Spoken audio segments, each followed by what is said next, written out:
time now for another vlog. And if you have a vlog suggestion that I've yet to do over on my vlogs channel, be sure and check the playlist first. Feel free and send your vlog ideas my way via the comment section, Twitter, Facebook, or Discord.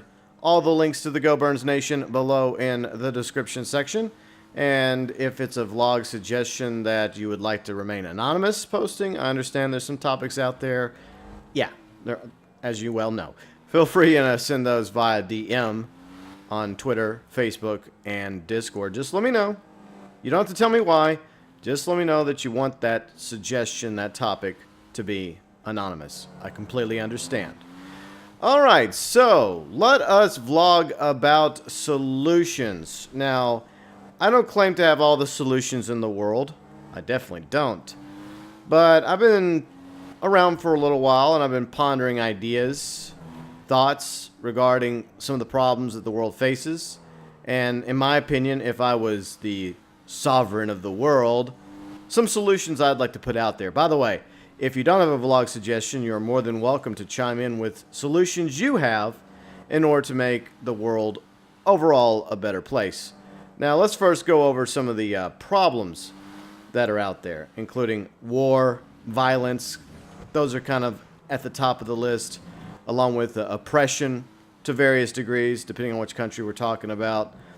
Greed. Greed is a huge problem, along with famine. A lot of people throughout the world are hungry. They're going hungry every day. People are starving to death still, and it's 2018. That's horrible that that's even still a thing. Addictions. Yes, addictions are definitely a huge problem, I think, for a lot of people out there. Unemployment, along with corruption. And corruption is the root of a lot of the problems that go on in the world. And there's many levels of corruption in most countries. Some not as bad as others. Others completely off the rails. Disease is definitely a big problem that many people face every day, especially when it comes to STDs and cancer, for example.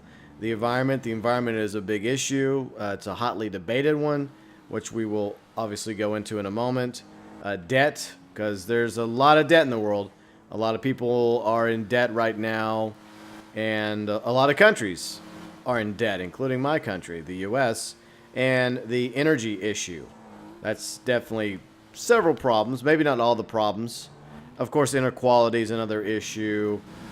You could take that to many levels, to many groups of people out there, like different classes, castes, creeds, nationalities, along with racism, religious intolerance. The list goes on and on when it comes to that particular problem. So I think I listed a huge number of the problems that the world faces and we as people face. So it's time to start talking about solutions. Now, these solutions, I tried to put them in some sort of order. I don't think it worked out so well, but anyways, these are my opinions, by the way. These are solutions I would implement in order to attempt to make countries and the world itself better. Hopefully, that's my idea, anyways. All right, first off, let's talk about prohibitions, because I think that trying to prohibit something is a losing battle. And all it does is it makes it illegal, and it makes it to where it's controlled by the black market, cartels, mobs, gangs, and I think that doesn't exactly help anybody. In fact, it makes the situation worse because crime lords, mob bosses, godfathers, they control these things. Like, for example, drug prohibition, prostitution. You can put prostitution in there. And gambling. Even though there are a lot of states in my country and throughout the world in different countries where gambling has been legalized, I would ask that the drug prohibition be ended along with prostitution. And some people are going to be like, oh, well, we're going a little crazy here, aren't we? Yeah, I'm starting off with something that's a hot topic. Drugs. Yes, there are drugs that are definitely bad and can cause problems, addiction issues, hard stuff, and most people should never touch this stuff. Unfortunately, people do. But at the same time, it's proven time and time again by making drugs illegal, it's not solving the problem. It's not at all. Neither is my driving skills. But anyways. So, yeah, I mean, it's just like back in the days of alcohol prohibition. They thought that making alcohol illegal in the U.S. would make the world better. Well, at least make my country better. It didn't. It made things worse because, history repeats itself. Back then, you had the Al Capones rise up, speakeasies, you had run-rumming, moonshining, you had dangerous, illegal booze being sold that wasn't being tested, that I think was made with wood alcohol, which caused serious health issues, even, I believe, some deaths as a result. All because you had some people decide that we were going to try and make alcohol itself illegal because, yeah, it causes problems. There's people that abuse alcohol, they get drunk, that their worst comes out because of alcoholism, even back then. But it's even worse now because of the fact you have drunk driving. Back then you had, horses and some vehicles, but at the same time, making it illegal made things way worse. So the same thing goes, in my opinion, for drug prohibition. And there's some things listed in the drug prohibition or the drug war, more specifically called, like marijuana, cannabis, weed, ganja, whatever you want to call it, that definitely shouldn't be on the list. It's an herb. And my dad, who used to do a channel called Cannabis Corner when he was still alive, I helped him with it, by the way, because he was a huge legalization advocate for marijuana as well as industrial hemp. It definitely is something that has, it has caused a lot of issue because that particular plant is, as I mentioned, it's a plant. It's not manufactured like some of the other drugs. It's a plant. You can grow it. You can harvest it like corn, like squash or broccoli or lettuce or any other crop. The same thing goes for marijuana.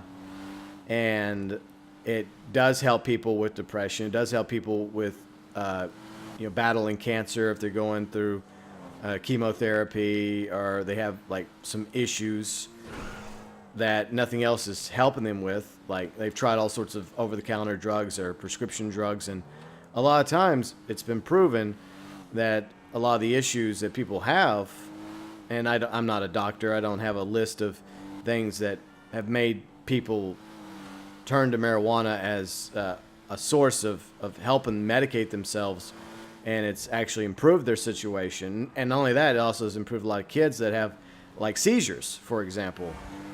And obviously I think that it should be legal for that, for medicinal purposes, as well as recreational, because if people are allowed to smoke cigarettes, which are obviously harmful, or chew tobacco products, once again harmful, or consume alcohol, as long as you're of legal age and you're responsible and you pay for it, it's taxed, regulated.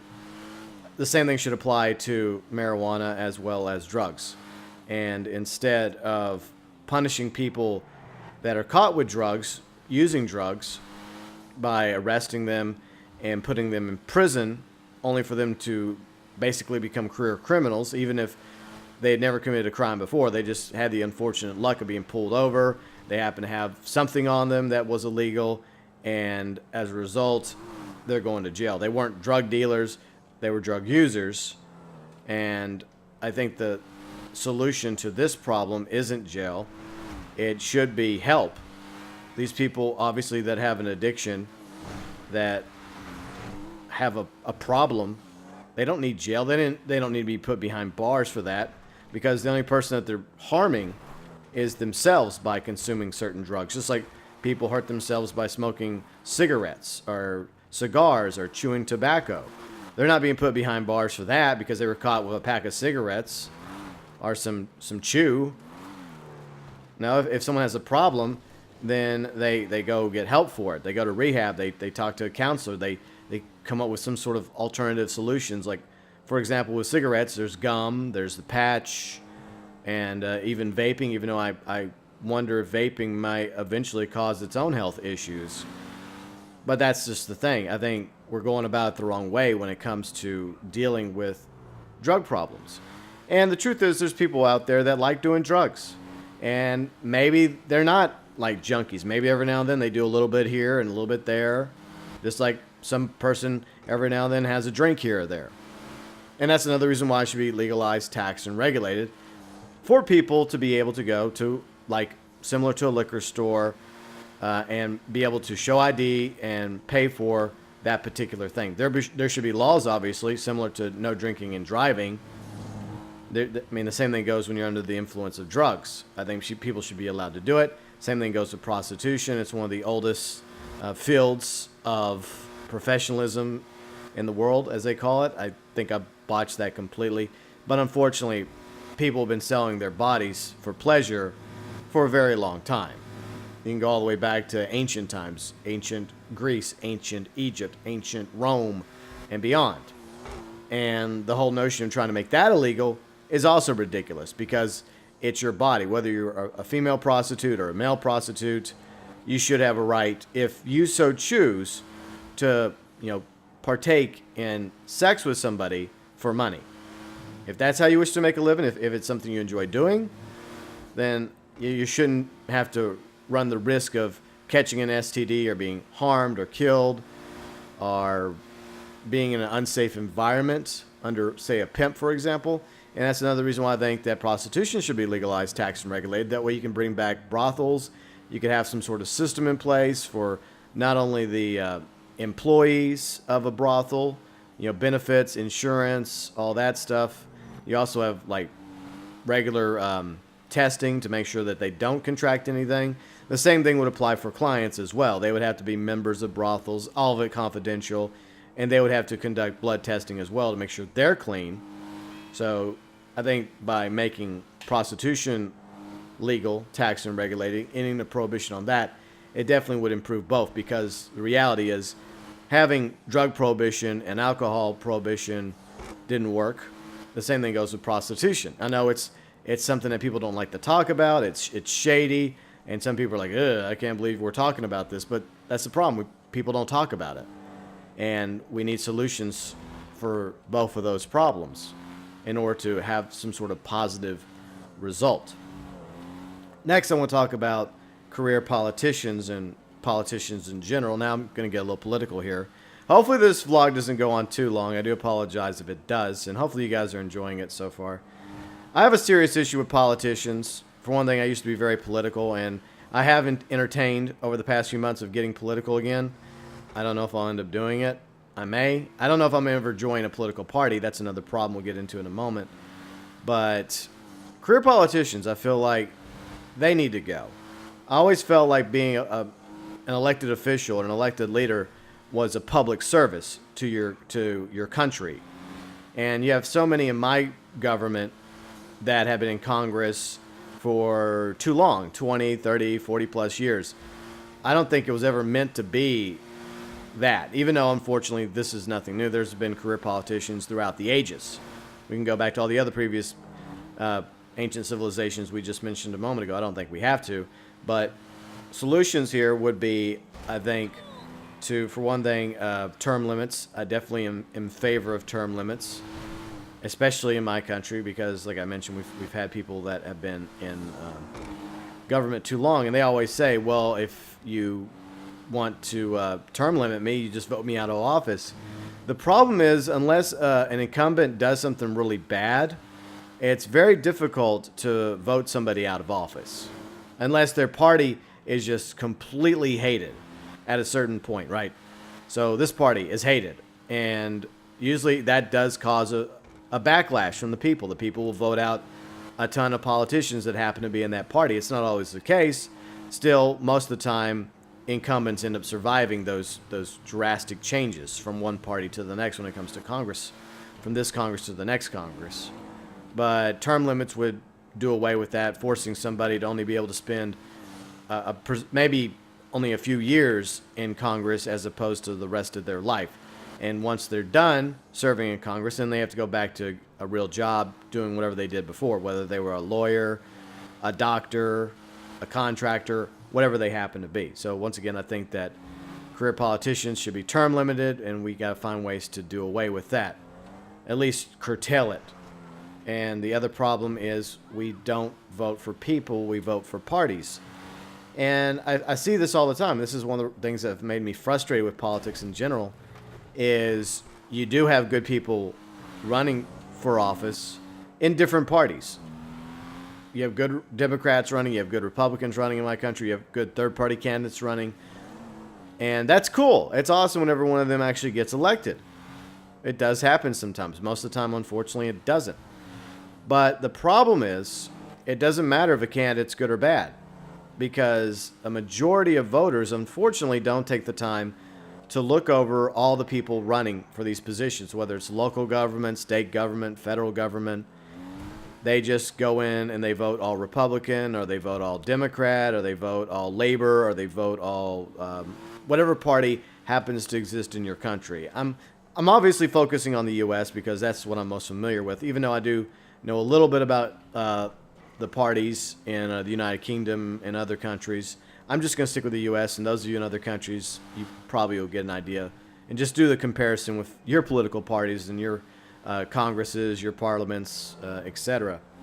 So I definitely think that political parties are a big problem, because people will go in, and it could be the worst people in the world running, right? It could be Freddy Krueger for president. It could be Jason Voorhees for governor. It could be Michael Myers for senator. It could be, all these horrible, like, fictional characters, which I'm using, and they could be on the ballot, right?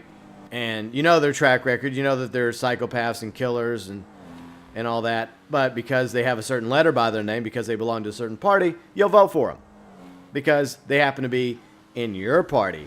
And this is something I talked about over on my political channel back in the day, the team mentality that politics has, where it doesn't matter who's running. It could be the worst people in the world, psychopaths, killers, Jeffrey Dahmers, all them types, Wayne Gacy's.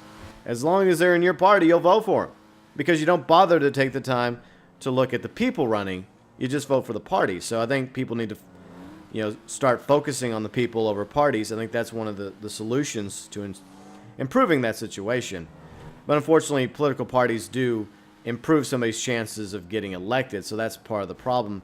And another issue I obviously have is that in my country, Republicans and Democrats have maintained power for a very, very long time. And unfortunately, there hasn't really been a good third party to rise up against them. And I don't know what's going to cause that. Maybe some sort of like moderate centrist movement, because the two political parties in my country are so like divided right now, to the extreme right and to the extreme left. And maybe, just maybe, this is an opportunity for a new party to come up that is in the center, that's all about trying to find common ground, actual solutions. And that's part of the reason why I'm doing this vlog, because I feel like we need solutions, because we always complain, we always whine about these issues. Even if my solutions are not the right solutions, even if people disagree with me, I'm just trying to throw some stuff out there. This my ideas when it comes to solutions. So those are a few things that I would like to do when it comes to politicians, and obviously hold them accountable, hold their feet to the fire. If they continue to lie to their constituents, vote them out of office. If they're doing shady stuff, then they need to be held accountable. They are not above the law. They should be a representation of the law. They should, just like police, in my opinion, they should be there to not only uphold the law, they should set the example for the rest of us. So anytime that they try to cut corners or do something regarding corruption, taking bribes or little insider trading or anything like that, some perks, yeah, I have a serious issue with that. But unfortunately, the problem is they tend to always get away with it, because they get into positions of power, and a lot of them are selfish and greedy, and they only think about themselves, and they really don't care about the people that they represent. I wish that was not the case, but I would also like to believe that eventually, if enough people rise up and start actually voting for people over parties, then you may start to see more good men and women in political office that actually do things for the people as opposed to themselves. Next comes down to living within our limits and debt, because, as I mentioned a moment ago, one of the huge problems in the world is the fact that a lot of countries and a lot of people are living in debt. And that's definitely not a good thing. And I realize that there's people that have no choice, that they're doing the best they can. They're working several jobs. They're struggling to put food on the table, pay the bills, the mortgage, rent, insurance, the car note. They have kids. I totally get that. I understand. There's people out there that would love to be out of debt, and they're doing everything they can to get out of debt, but it's still an uphill battle. But there's also people out there that unfortunately focus on the things they want and instead of the things they need. Like, we need food, we need water, we need a roof over our heads, we need certain things more than other things. And there's nothing wrong with getting things that you want. There's nothing wrong with, if you have extra money, to go and buy that new video game or that new TV or this or that. As long as everything else is being taken care of, it goes back to living within our means. But where you see a real problem is in government, especially my government. My government is trillions of dollars in debt, and it's not just Trump's fault. It's not just this Congress's fault. This has been going on for decades now, and it's been getting worse and worse. And unfortunately, we waste money on a lot of things. And, money does go to some important things, but then money also tends to get lost and magically disappears, and you wonder, where did the money go? What happened with that money? I don't know. They just use some sort of loopholes to make it disappear. And meanwhile, we're in debt to other countries. I think the U.S. is in debt to China right now, and I think having a trade war with China is not exactly a good idea, but that's just my opinion about it. That may not end so well for any of us, not just the U.S. or China, but the rest of the world, because the entire economy is global. It's been a global for a very long time. I mean, look what happened with the stock market crash back in 1929. That was a global issue, and it's even more so today than it was in 1929. So, yeah, I mean, people focus too much on buying what they want as opposed to what they need. And one thing my grandfather taught me was to try and live on a budget if I could. And at the same time, if there's something I really want, like, for example, my gaming PC that I bought a few months back, see how much it is, and then come up with a game plan in order to be able to purchase it. For example, I was saving up a little bit of money here and there over several months. It took a while, but eventually I was able to save up enough money to buy the PC. Now, obviously, there's certain things that may never be within our reach or our means, like a mansion, a yacht, or, say, a supercar, unless you're in a video game like we are right now. But in real life, most of us are never going to own a mansion or a supercar or a yacht or a Learjet. That's way beyond our means, but we can still get a nice car. We can still get a decent house. And maybe if you want a boat, you can get a nice, like, sports boat or a bass boat. You just got to be smart about it. You got to think about, well, this is something I really want. It's not something I necessarily need. But in time, if I put enough money away, eventually I might be able to afford that sweet old muscle car, that old Mustang, or that old Charger or Challenger, or that old sports car I've been really eyeing. Or, like I mentioned, eventually you want to get a better house or you want to move somewhere else. You have to kind of plan ahead, and I think that's the problem. We don't have enough people in my government planning ahead when it comes to the debt issue. They just keep raising the debt ceiling, and eventually it's going to come down on us. It's going to crash down on us. It's only a matter of time, because you can only go along so far with piling debt before the infrastructure just collapses around it. And when that happens, it's going to be bad for everybody around the world. So yeah, I mean, I think that trying to pay off your debt is important. I have a little bit of debt, and I'm working on paying it off. And I pay a regular amount a month to get it off, well above the minimum, because I think the minimum, you can get by on paying the minimum, but then again, there's also the fact that interest rates come back to bite you. So, like, whatever you can afford to throw towards a debt in order to keep your credit score up, because credit scores are very important, and it's really weird. You have to basically put yourself in some level of debt, get a credit card, in order to have a credit score. And credit scores go towards a lot of things that you need. Like, if you need a rental car, you have to have a credit score. If you want to eventually get, like, a loan for, like, a home or this or that, you need a credit score. And there's even a lot of places now that when it comes to employment, they require you to have a credit score. So, yeah. And even, like, when it comes to relationships, if you get in a relationship, there's definitely people out there that's one of the things they want to ask you. Like, do you have a criminal record? Do you have any diseases? Are you abusive? Do you have any problems? Like, what's your favorite color? What's your favorite TV show? No, by the way, what's your credit score? That's definitely something that does come up now, because people like to gauge the credit score on how responsible or irresponsible somebody is financially. They don't want somebody with a terrible credit score because obviously, they're probably not very good with money. And if you're with somebody that's not very good with money, then they may eventually not be very good with your money if you let them take charge of that. And hopefully you would not. If you're the one that's better with money and you have the better credit score and you're with somebody that's not, I suggest you make damn sure you're the one in charge. Because obviously you know what you're doing, and sadly they don't. Next is when it comes to problems that we face among homelessness, people with serious mental problems. And I'm not going to list out all the mental problems. I think I did earlier with some of them, not all of them.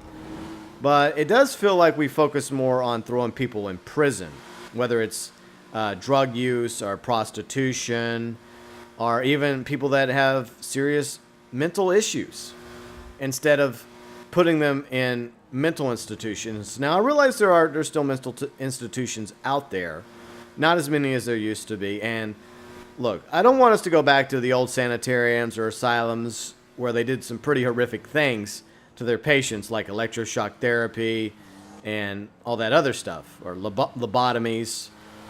I mean, we've come a long way scientifically, along with psychiatry, in order to actually truly help people that have mental problems. But I do think there's a lot of people out there in the world right now, maybe me as well. Might as well put me on that list to some degree, because I'm not perfect. I have issues. We all do to a certain degree, but some more than others. But I do think that there are a lot of people out there that probably could use some mental help. Maybe a few days away, or a few weeks away, or maybe some, for society's sake, they might be better off being put away for good. And a lot of, like, for example, a lot of the mass shooters, it's come out that a lot of them have, prior serious mental issues. And imagine how many mass shootings we could have avoided if, the warning signs were already there. And I know they, police were contacted about them prior, local police, FBI, etc. And sadly, a lot of times it seemed to be ignored. But imagine what we could do in order to help reduce potential violence, not only like from future mass shooters, but also like people that just carry out violence against other people, because you hear that all the time, like one-on-one attacks, like one person harming somebody else or killing somebody else. And a lot of times, sadly, that someone else is somebody they know, whether it's a friend or a family member, a lover, a spouse. And the truth is, there's not the facilities out there, or at least not enough of the facilities out there, to seriously help those people, or at least put them somewhere where they can't harm anybody else. So I definitely think that we need to focus on like bringing back more mental institutions. And I'm not saying we need to lock everybody else up, because if you look at everybody, to some degree, we all have some level of problems. So we don't want to make it a witch hunt, obviously, because then we could be throwing everybody in a padded cell with a straitjacket. I'm sure I'd be on that list, according to some people. But another issue that we also have is homelessness. Now, a lot of the homeless out there, they have mental issues. And unfortunately, I've ran into a few of them in my time.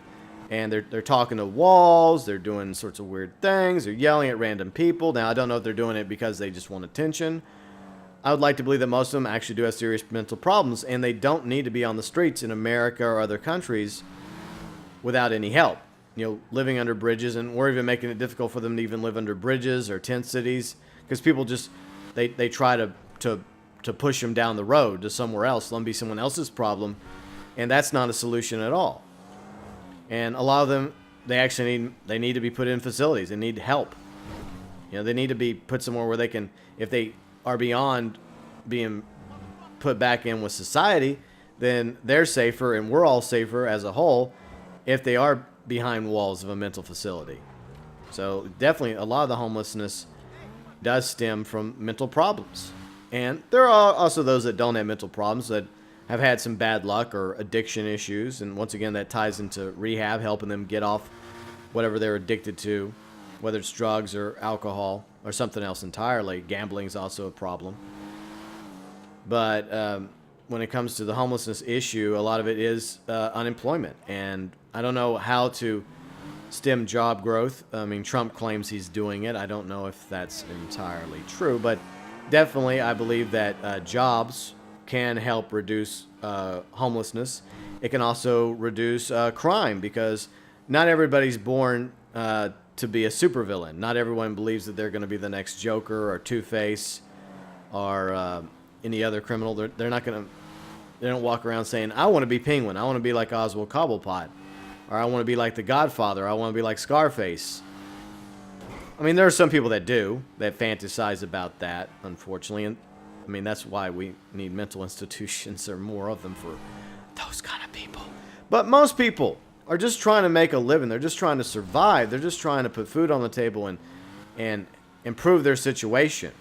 You know, whether it's paying for their apartment or trying to survive in this world. And unfortunately, the bills pile up. They, lose their job because of downsizing, because corporate fat cats decide they want to put more money in their pocket in order to do that. They end up punishing their employees by letting, a certain amount go. And I've heard about that story time and time again.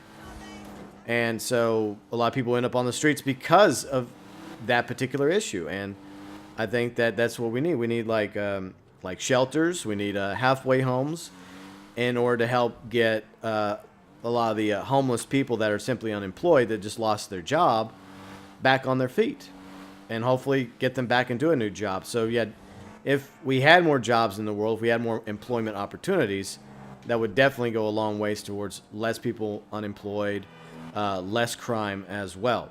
And I think that's also applied to like ending certain prohibitions. I think that would reduce crime too. If you ended, drug prohibition, prostitution, gambling, taxed and regulated all of it, and just for everyone that had a problem, get them some rehab or, worst case, mental help.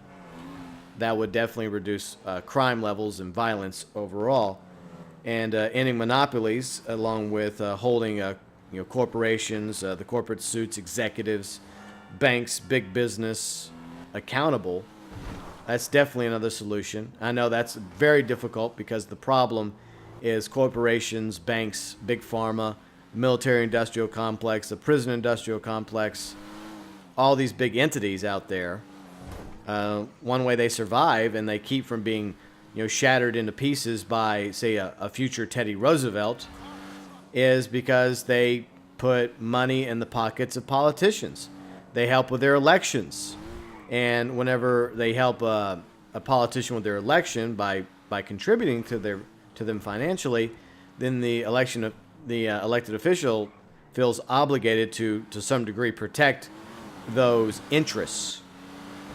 And that's definitely a very bad thing, is when they're protected and they're allowed to grow out of control, and they're allowed to buy up other companies and are even hostile takeovers sometimes. And they're at such a point where a lot of corporations are themselves nations of their own. They have their own laws, they have their own power, they have their own authority, and a lot of times they exist in countries that basically bow to them, that bow to their will. So yeah, a lot of corporations have gotten to that point where they are nations of themselves, or their own little empires or fiefdoms or city-states.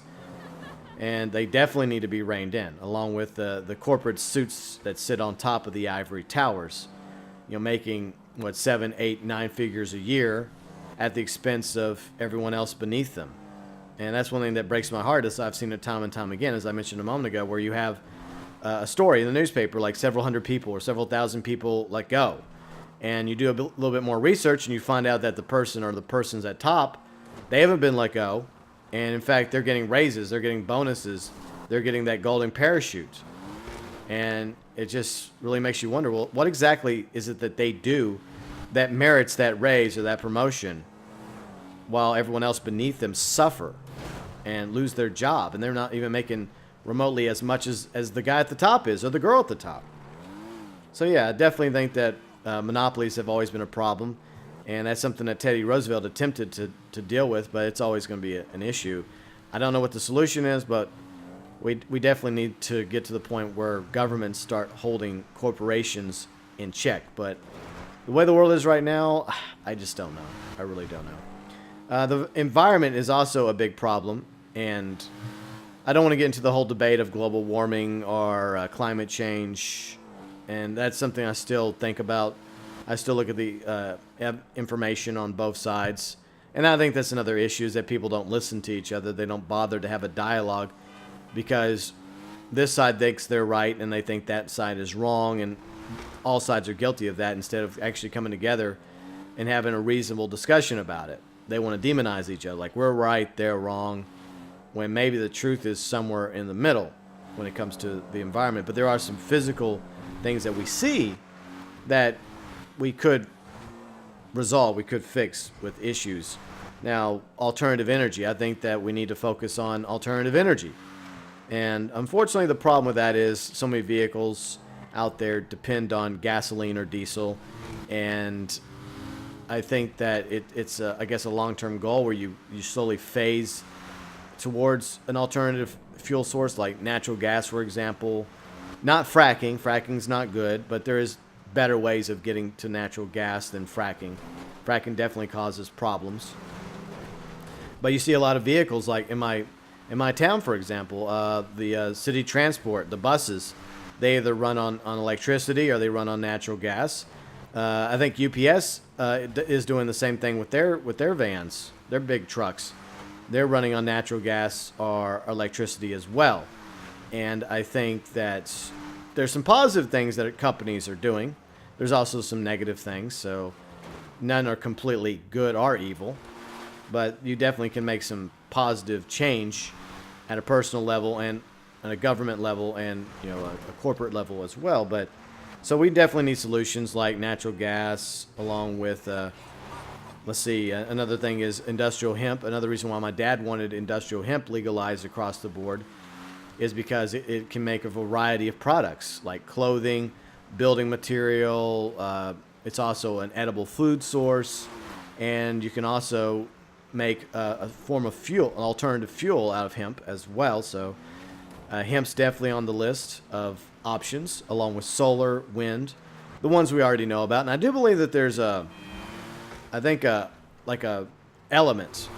I watched a few videos a while back. I think it's boreum. I could be wrong about that. I should have wrote that down. But I believe that if it's not boreum, it's something else that would have been a much better alternative source for nuclear reactors than what we're using.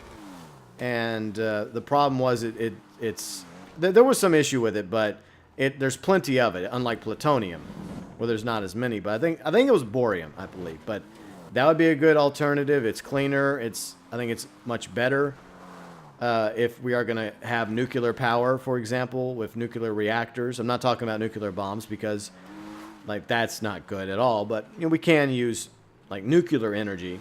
But I think the problem is we don't use the one that many people advocate for. But I think it's boreum. If I'm wrong, then I apologize for that. I'm not right all the time, and sometimes I make mistakes. That's life.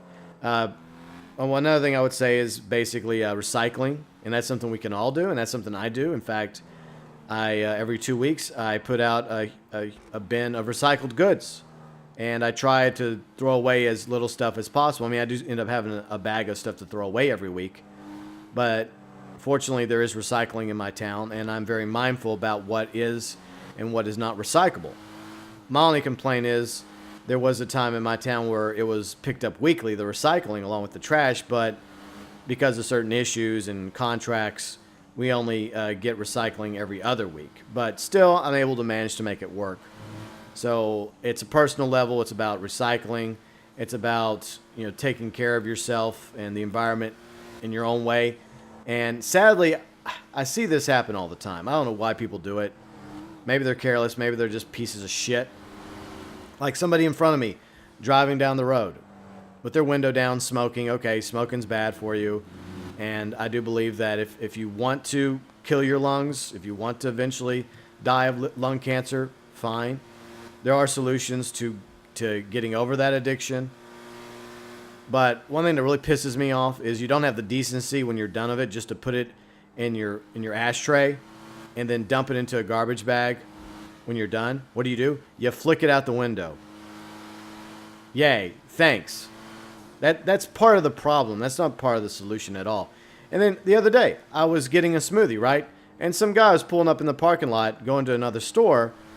He opens the door, and a bottle of water, I don't know if it's empty or not, but a plastic bottle, falls out of his truck onto the ground. Does he bend over to pick it up? Fuck no, he doesn't. He goes into the freaking store, or wherever he went into, and I'm still in line at the smoothie place, walks back to his truck, gets in, drives off. That was your bottle, sir. That was your fucking bottle. It's like, not my problem. It's all of our problem. You didn't even have the decency to bend down, pick that shit up, put it back in your truck, and when you get home, put it in your recycling bin. Or find a recycling bin to put it into. And that's part of the issue. It's not just corporations, it's not just at the top, it's at the bottom as well that we need to do a better job.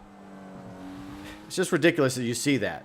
You know, from flicking cigarette butts out windows to people just basically throwing garbage out of their cars. Or, you know, even if it just happens to drop out on the ground, still, it's your responsibility. You need to pick that shit up.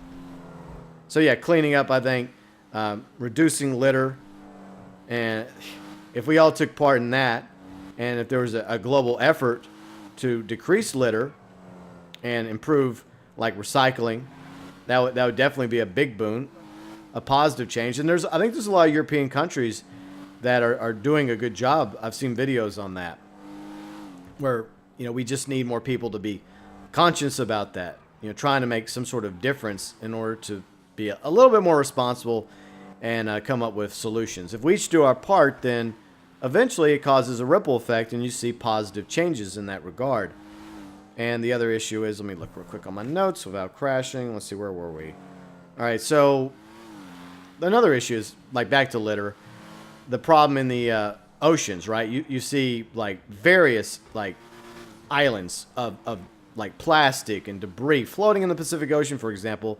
They say one is basically the size of Texas. Now, Texas happens to be one of my states. I consider myself a child of two states.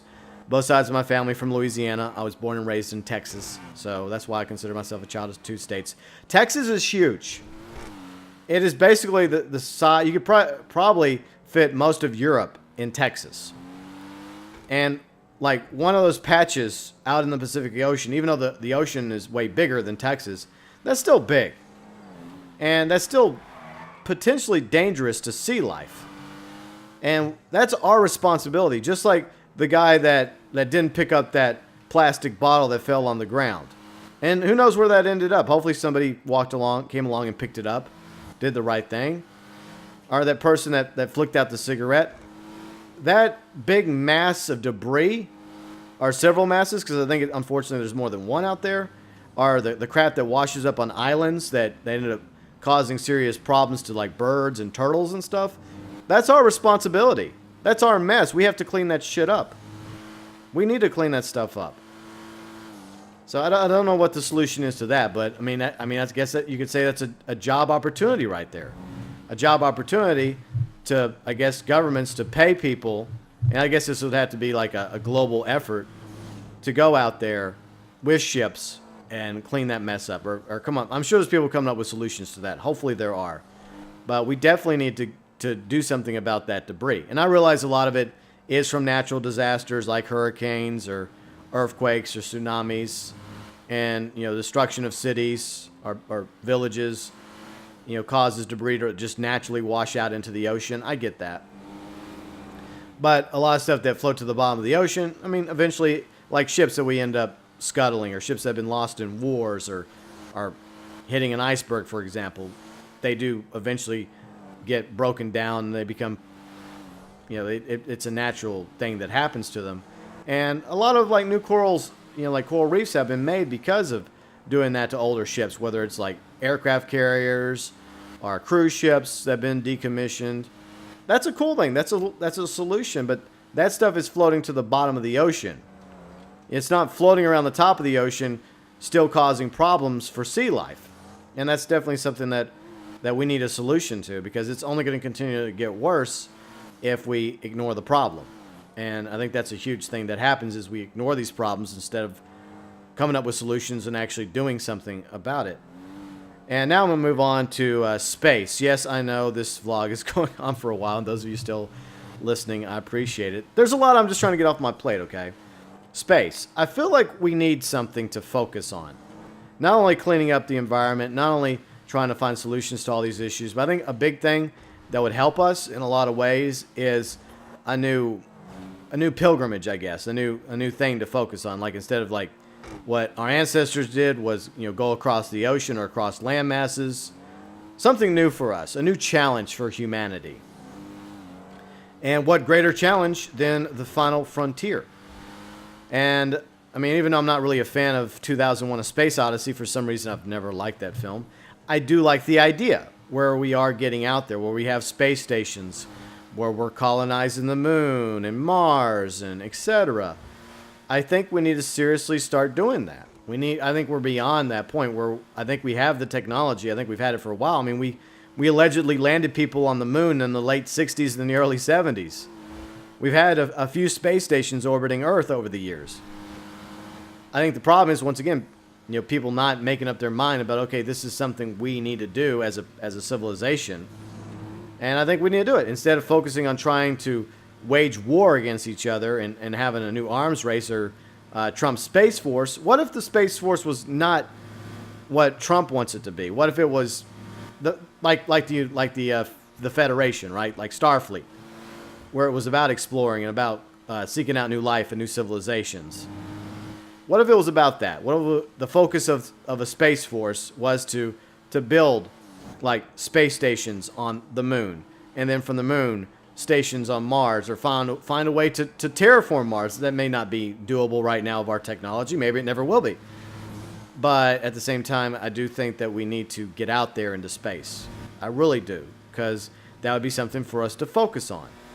Us as an entire species, instead of bickering and fighting and squabbling amongst each other, I think we as a whole need some sort of goal. And what better goal than the final frontier? I know, I'm a sci-fi nerd. Plus, there's raw materials that we could be getting right now out there, like the asteroid belt. I mean, it has tons of raw materials that, eventually are going to become short supply on Earth if we continue to mine the Earth. So that's a solution right there. And the reality is, maybe, just maybe, if we mine enough of those big giant asteroids, those big giant rocks floating around in space, that may decrease the chances of one of them eventually slamming into the Earth and wiping us all out. So that right there is a solution in itself. And finally, I know we're at the end, sadly. I only went on for, nearly 50 minutes. Final solution comes back to us, human beings. We need to start treating each other better, like, I don't know, fellow human beings. And some days I jokingly talk about how I believe I'm from Mars, or I'm actually from Mars, and I'm just pretending to be a human. And I realize I'm not a Martian, supposedly. But, in all seriousness, one of the reasons why I feel that way sometimes is because I look at humanity as a whole. I don't look at this group or that group. I don't look at blacks or whites or Hispanics or Asians or Muslims or Jews or Hindus or Buddhists or Sikhs or any other group. I see us as one race, one species. And the things that we have done to each other over the years and decades and centuries and beyond that is horrific. And like I mentioned earlier, it's 2018. You think we'd be beyond that by now. You think we have gotten past it, and through science, thanks to DNA, and I think I mentioned this in a previous vlog, the fact that, if you go by the percentages, we were 99 or 98 or something, upper 90% similar to each other. There are differences. Yes, there are obvious differences. Yes, there are different pigments, different backgrounds based on where you came from, different religious beliefs or different philosophical opinions and lifestyle choices and orientations and genders. But at the same time, when you break it all down, we're all human beings. And some of you are going to be like, oh no, broken record time in the vlogs. He's going to do it. Yes, I'm going to do it. We all have a lot in common. We all are born on the same world, except for me. Just kidding. But we're all born here, and we all die here. We all depend on the same stuff to survive. Like the sun. Yes, that burning star in the sky. We kind of need it. Along with oxygen. Along with fresh water. And that's another thing I would like to talk about real quick. Fresh water. I missed that, but I'll touch on that in just a minute. Back to the environment. Is that, you know, we need oxygen, we need fresh water, we need food, we need a roof over our head, we need shelter in order to survive. That's something I think most of us, all of us, 99.999% of us have in common. So I think instead of the differences, we tend to focus too much on that instead of our similarities, on the things that we do have in common. So I think definitely we need to treat each other like human beings, like equals. You know, because in the end, you know, we all live and we all eventually die. I don't know if there's an afterlife. I'm not going to get into a religious discussion. I've done that in previous vlogs. But real quick, going back to the environment, some other solutions along with recycling is I think that in areas where there is water shortages, there's obvious solutions to that, like desalination, plants and generators, along with atmospheric water generators, because technically we're surrounded by water right now. We have water in us. We have water around us. It's just water takes different forms, like a liquid form, an ice form, a gas form. But there are things called atmospheric water generators or humidifiers that take that water out of the surrounding air and they turn it into a liquid form. That, along with desalination, could take salt water and transform it into fresh water. Yes, this stuff is expensive, but at the same time, human life is precious. And desalination plants, along with more atmospheric water generators, could definitely go a long ways towards helping third world countries, helping those that have water shortages, not only quench their thirst and keep themselves alive, it would also help them when it comes to crops, along with livestock, plant, and animal life. So definitely a few solutions, along with bees. You know, we kind of need bees, and I have a really good friend that is all about bees now. He has several hives, and yeah, bees are kind of important. We need to take better care of the bees. Okay, so I think that's pretty much it. Those are all the solutions I'm throwing on the table today. Whether you agree with me or disagree with me, that is entirely your opinion. And I know we went over a wide variety of them. I do apologize once again that this vlog went on rather long. But solutions is kind of a big thing, right? Trying to come up with solutions. And I don't think I tackled everything. I didn't. Probably not by a long shot. But I did throw a few solutions out there. At least what I would do if I was, you know, sovereign of the world. I'm only sovereign of the Go Burns Nation, so I don't have that kind of control. But anyways, if you have any additional solutions you'd like to add to the table, feel free, chime in, and leave them below in the comments section.